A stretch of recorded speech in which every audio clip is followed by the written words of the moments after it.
I'm Ann Abernethy, and this is Beyond Badass, How Fierce Women Get It Done. As a real estate broker here in Aspen, Colorado, I've had the good fortune to meet so many impressive and inspiring women, and I just thought their stories should be heard. The goal here is for all of us to learn together.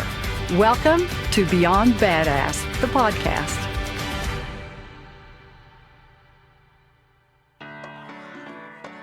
I've got a great guest today.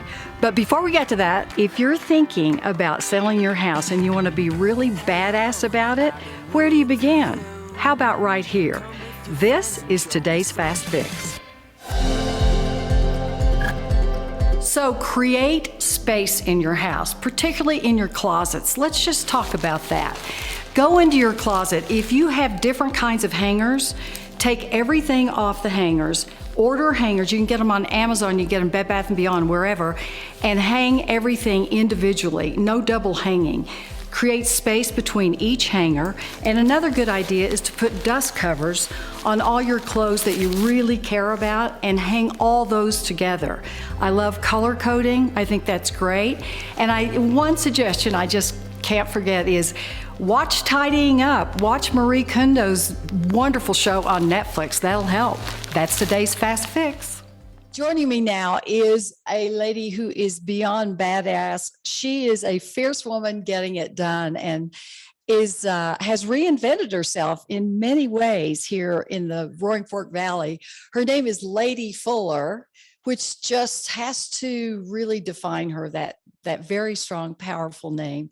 And she has all kinds of businesses around the idea of happiness, habits for happiness. So we're going to find out all about that today. Lady, welcome. Welcome. Thank you. Thank you for having me. You're a perfect guest for the show today. I'm really excited to have you here. And I know that your background started, don't you have a retail background? I do have a retail background. I come from a retail family, actually. My aunt owned clothing stores in New Orleans, and my mother was a runway model, as was my father. And so in print, they were print models. So I do come from a background of retail. And in 2004, I started my first retail business after getting my MBA in San Francisco, and it was a blue jean store. It was a company called the Blues Jean Bar. And we served I know that company. Yeah. Oh, absolutely. Yeah. And I remember jeans in a sort of bar-like setting, and opened about 13 or 14 stores over the course of 10 years, as well as had a sort of corporate gifting business that was tied to it. And we did blue jean box delivery, and it was quite the large business. And I sold that business on CNBC, actually, in 2015 on a show in front of 6 million people. That was exciting. And what show? On The Profit. I love The Profit, Marcus Lemonis. Oh my gosh, you were on The Profit? I was. That's not even in your bio. I love that show. Yeah, it's not in my bio. See, things you don't know about me. And then in 2016 restarted my gifting company, which had been operating under this other company in the retail form. And now I have a company that does corporate gifting called International Gifting Company. And that company is rehabbing sort of after COVID. It got pretty whacked, as you can imagine. Right. Mm-hmm. Large corporate incentive programs, mainly in Latin America, doing on-site gifting. So pretty much we were in the crosshairs of everything that could go wrong with travel and COVID and large groups and et cetera, et cetera. So unbelievable. You've got this retail background, and I want to get to the happiness thing because boy, is that a different thing. That is really a contrast from retail, but we've got to let the audience know about your name, because Lady Fuller sounds like you should be walking around with a tiara on your head. Yeah, people always ask me about this, and it's funny, even I'll be at Starbucks and someone asks me if I'm royal, and I always say to them, I'm like, do you think if I was royal, I'd be at Starbucks ordering from you? No offense, but I'd be on my throne somewhere having somebody else do that. No, it's just a name. I am from New Orleans, Louisiana, where I'm presently here today visiting my father. And I was named after my mother, actually, who is the youngest of 5 girls. And she was Lady, and she was named, her sisters were named Greenie, Henny, Jenny, Sissy and Lady, and she was the littlest of the five, and therefore Southern name named Lady. And I was named after her. And then I was actually, for most of my formative years until about age 25, actually went by Lady Catherine. So it sounds even Oh, more. oh my gosh. Yes, I That was is a Lady mouthful. Catherine. And I dropped the Catherine when I moved to San Francisco, because at the time I was living with a girlfriend of mine from New Orleans named Mary Margaret. And Oh my gosh. nobody could handle the fact that it was Lady Catherine and Mary Margaret. So one time I walked out of, I think, a party out of the bathroom, and I was like, okay, I'm calling it, guys. I'm Lady. So therefore is my very unexciting name. Yeah, Well, or it's a exciting name. beautiful, Thank beautiful you. name. And all those names in your mom's family, all those girls, it's so Southern. It's so New Orleans. It's so sort It of is. French and It is. very, very beautiful. So unbelievably, I did not know that you sold the Blue Jeans Bar to somebody on Marcus Lemonis's show. I love the Yeah, Prophet. yeah. But I mean, all this retail background and the international gifting thing for corporate America. Now, where did Habits for Happiness come Come from? And from? tell us That's a about great that. question. So, in the summer, well, a year ago, summer of 2020, obviously we had survived this sort of first wave of quarantine and COVID, and I was really in this sort of reevaluation stage. I also got a divorce in early 2020 before COVID started, so it was a real time of Oh, transition for me. I have two young children, and I, have been a CEO of small businesses I've had a tech company in there somewhere for many years. And I always joke with people that I'm a recovering entrepreneur, right? Like this idea of like being a small business entrepreneur, it's amazing, but it's highs and lows and it's drama, and it's not a mhm. steady paycheck. And we'd gotten really whacked by COVID.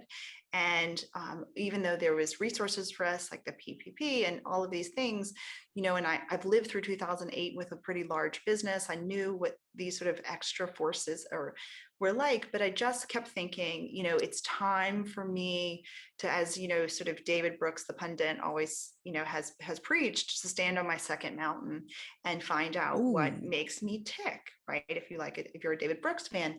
And so I felt like, okay, I really, so my mom, I was named after, died when I was 9 by suicide. So I thought, okay, I'm going to become a suicide prevention advocate. So I filmed a speech and I did all this. And then I realized, well, as wonderful as that was, nobody really wants to hear about suicide all that often. It's a prevalent and important and noble work, but it was really difficult for me to get audiences in the midst of COVID. Like nobody else wanted to hear about that. So right. I thought, how can I get people way upstream?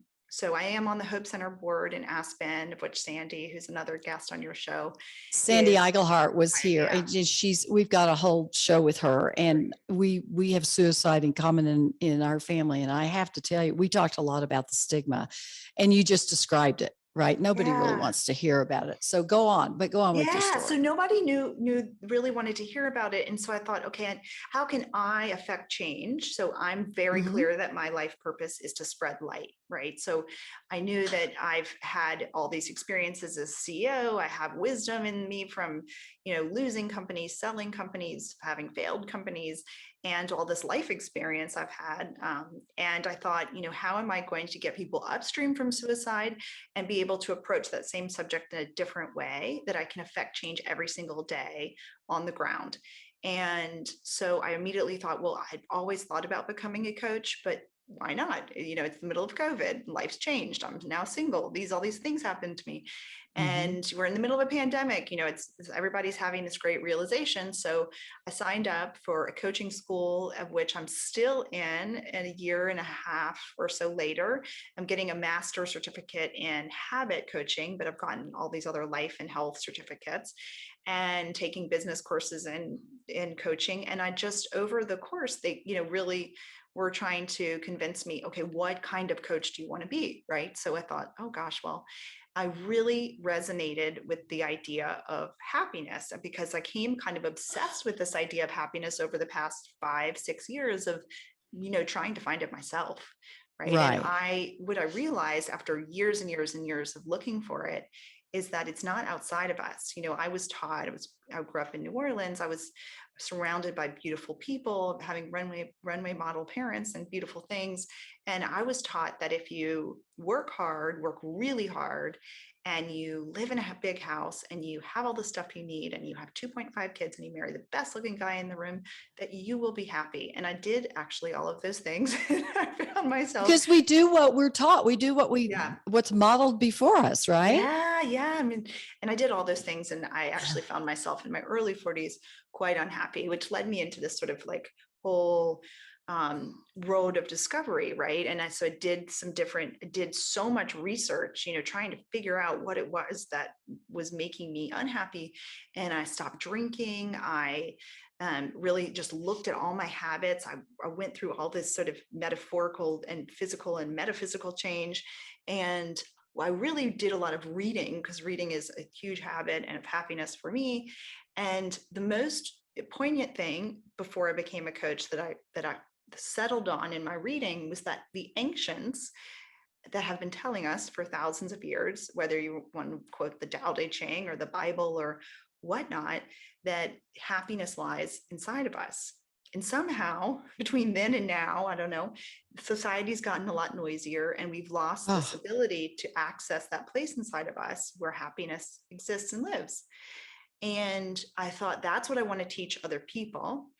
And how am I going to teach other people? And I'm so practical because, of course, I'm a business owner, and I'm kind of like, I'm a striver, get things done. I thought, well, we need to give people a way that's not just woo-woo happiness, like tips on how to get there. And if they can't find it, where is it? And so I thought, was just really stuck on this idea of habit change. And so I came up with this acronym, or this idea, Habits for Happiness, that we can access our personal happiness through focusing on the smallest common denominator. So the smallest steps. And what I often tell people is, how you show up in your day is how you show up in your life, because your life is just a collection of your days. So if we can focus on how we show up every day, and we can do one small thing every day that might be different from something we were doing before, we can actually curate this like amazing, awesome life. And the habits that I profess towards happiness are all free. They're all small things that most people aren't thinking about and aren't doing, and were not taught, but done in cum over time can lead us on this trajectory that's way past where we thought we could ever go. Well, it's like the navigator on an airplane, right? You make a little tiny 1 degree shift and it takes you a different place. You end up, I mean, Iceland to Africa, different. right? That's right. Like, that's right. Yeah. So if somebody were coming to you to say, I mean, first of all, the thought came to me just as you were describing this, that really this is the simplest and timeless ideas throughout mankind, right? These are the simple things that it's all inside of you. You have everything you need. So that's timeless. But at the same time, as you were saying it, I thought, ooh, that's a big responsibility. You mean it's up to me? You mean I have to do it? This is really kind of scary now. We love to blame others for our suffering, don't we? We do. We're addicted. I have a lot of coaching clients. I see big corporate groups too that I coach with. And I have the biggest common denominator that I always laugh about is us humans. We love suffering very much. I don't know if it's the hero's journey or something, but we're kind of addicted to it. So, this version, this generating happiness does then professes that we have agency over happiness, which is a burden, but it's also a gift, because we have to admit that we have no control over anyone else or anything except for our response to the universe. That's it.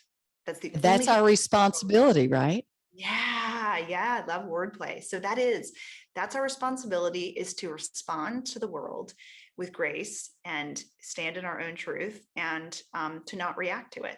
And that's very counter-biological, it's counterintuitive, and it does place a big responsibility on us. And okay, so obviously now we know we have to do that. That's our charge.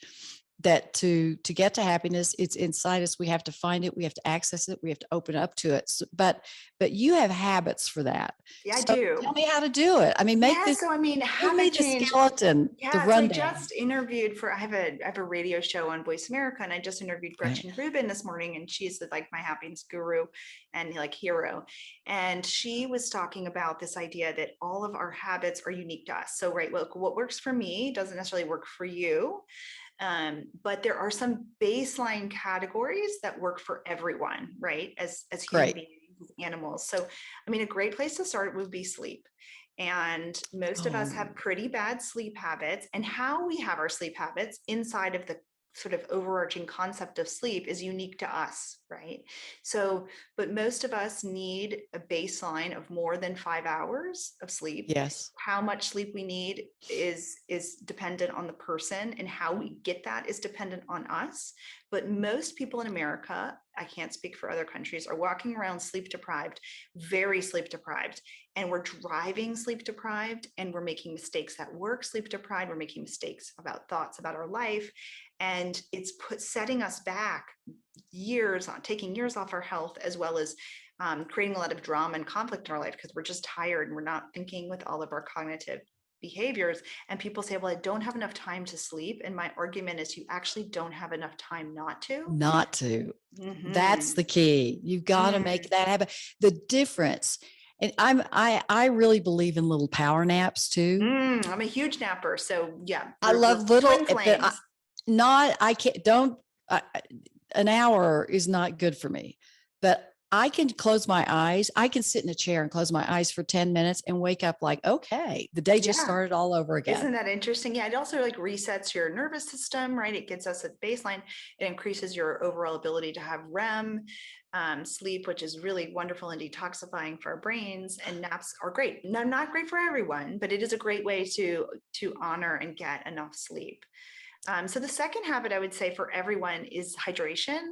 The vast majority of Americans are walking around very, very, very, very dehydrated. And dehydration and sleep actually are two habits that if we don't do, we're less happy. So it sounds funny because no one really tells us this, but we're more moody and irritable and frustrated and hangry and all these things if we're not hydrated, and especially Hang, living, in all these well, places. Yeah. So it's so important that we're drinking enough water. So a habit that I say, for almost all my clients is if you wake up first thing in the morning, I'll tell you about the next habit in a second that involves morning, is to drink 30 ounces of water. oof, that is a lot of water. Okay, yeah. So you wake up and you're the most dehydrated when you wake up in the morning because your body does all this detoxifying at night.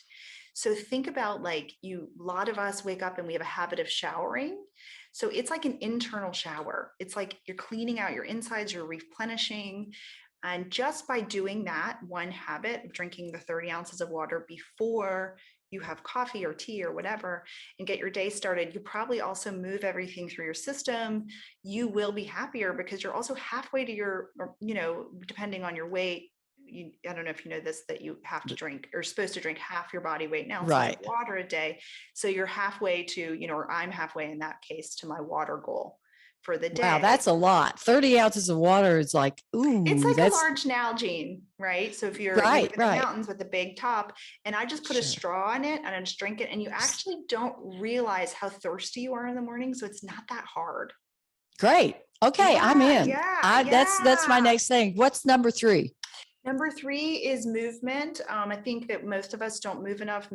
How we move is totally up to us. And some people like to walk and some people, but we're the only animals in nature that don't shake things off instinctively. So we, if you see a dog and he's frightened, he will shake, and they'll shake until they've got actually that somatic trauma out of them. And we as humans obviously have more trauma, human induced trauma, whatever, but we keep a lot of it in our bodies, which is somatic, and we don't move around enough to shake our emotions out of us. So you've heard that term, shake it off.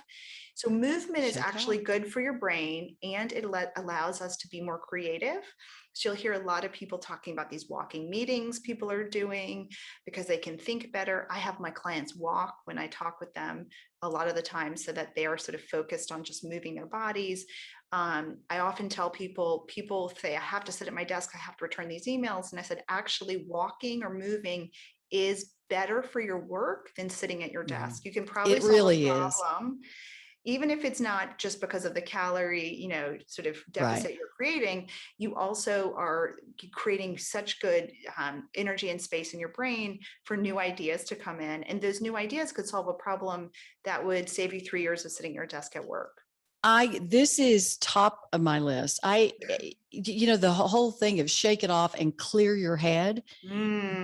Hiking, that's the head clearer for me every single day. Yeah. And it's interesting, you are so onto something here, because all of the badass women that I've interviewed have a very, very similar morning routine.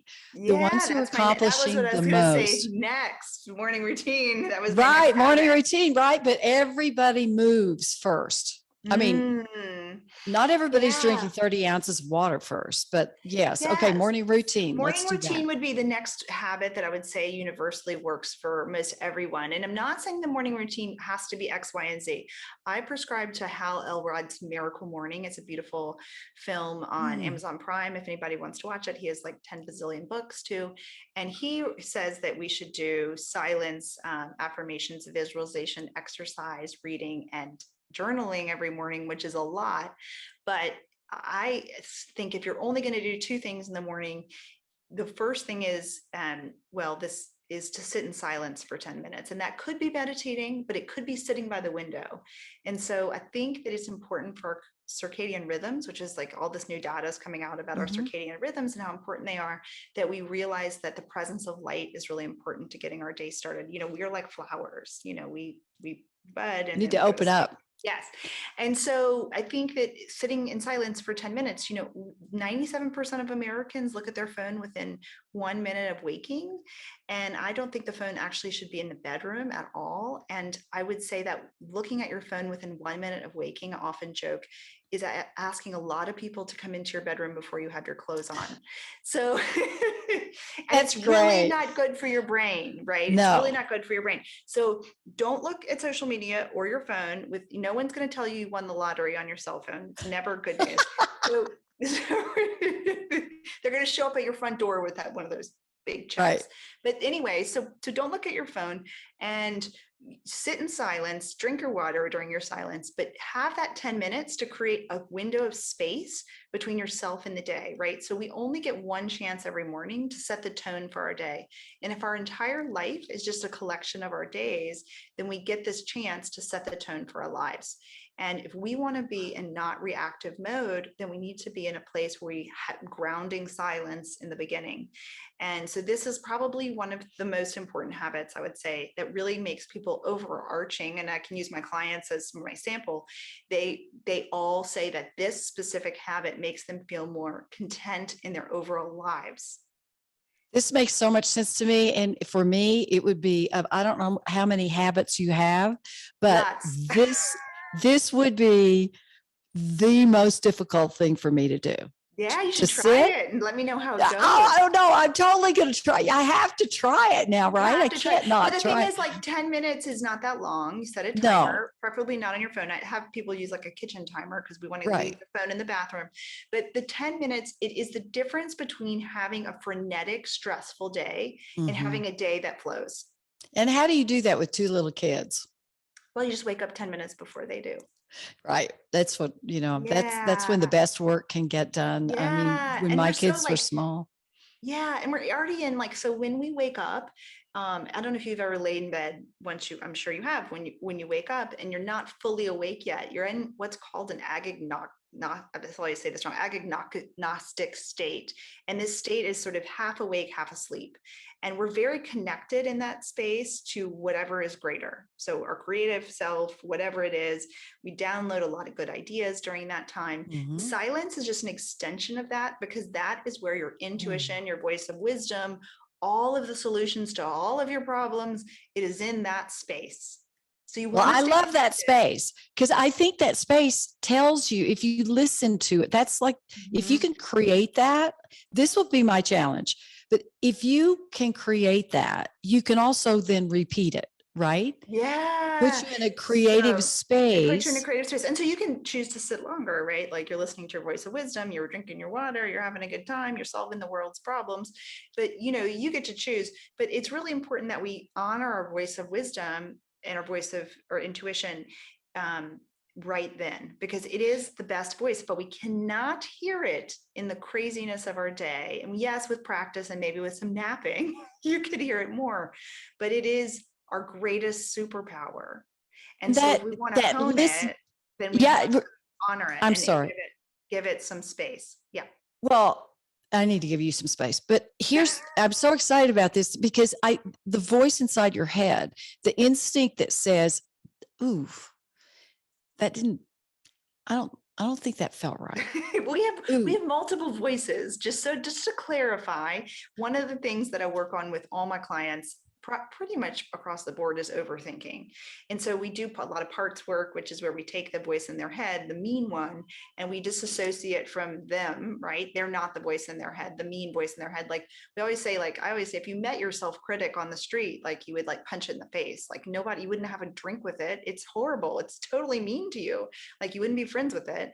And it's just a part of you that's trying to keep you safe, but it does say really nasty things to you. Well, we have other parts that are much nicer to us. And then we have the voice of intuition, or what I like to call the VOW, or voice of wisdom. And that voice of wisdom doesn't even like live in our head. It actually lives in our hearts. It's a much quieter voice, the one you describe. And that voice is the one that has all the answers that will ever be needed for everything that ever was. And it will also help us in work and in creativity. And that voice, you have to be quiet to hear it, because this, Sally and Anne, whoever those new names you want to call them in your head, they're, Sally's like yelling at us. And so we can't, we can't hear this voice.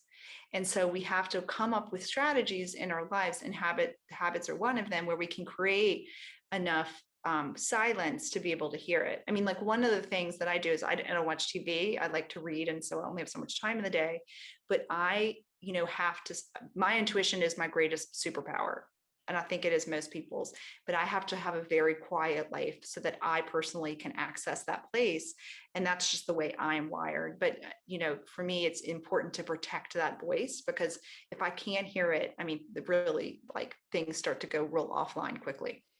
in terms of other people, you've navigated business very successfully. No, maybe not always No, successfully. not always.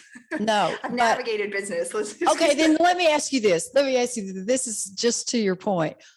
So in navigating business unsuccessfully, Mm. at the time that was happening to you, were you not listening to your instinctive, intuitional voice of wisdom?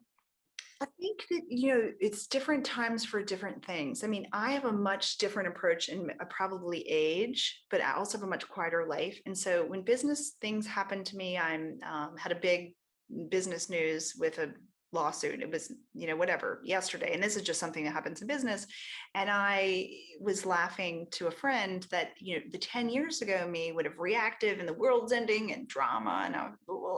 And I was kind of like, we're going to wait and see. This will probably blow over. And by the time I went to bed last night, it completely blown over. And it was just because I didn't Come take this on. reactive thing. And I just sort of held it like, like holding sand. You want to hold sand with a sort of open hand versus clenching it and it falls through your fingers. And so this idea is that like, things, they pass through us. And if we want to hold on to them, then we can create drama out of them. If we want them to let them just keep going, we can just let them keep going. And our voice of wisdom mostly tells us that everything is going to be okay. Major spoiler alert, even though if right now sucks. And so the voice of wisdom, yeah, it's age. I think that sometimes when things haven't gone right for me, did I always react best? Probably wasn't in tune with my voice of wisdom. I'm much more in tune with it now. My voice of wisdom mainly tells me now to get out of my own damn way most of the time, and tells us that we, for most of us, we have to architect the life we want, and then we kind of have to get out of the way and let it unfold. And the hard part we have as humans, or I have because I'm a striver, is trusting that God, source, universe, whatever, always has my back and will always unfold in the way it should. And when I put that trust in something greater, it always works out. Interesting. Common theme with all these amazing women, where I find all these achievers, there's a common theme. So tell me how you deal with conflict in the context and framework of what you've just described to us. Yeah. So I used to deal with conflict in a very sort of like win-lose mentality. And sometimes I can still get there because I'm quite competitive. And if you're a Stephen Covey fan, of which I am, he talks this idea of like win-win, like we should always be looking for this win-win. And he wrote, for people that don't know, the 7 habits of highly effective people, which in my world is like the Bible.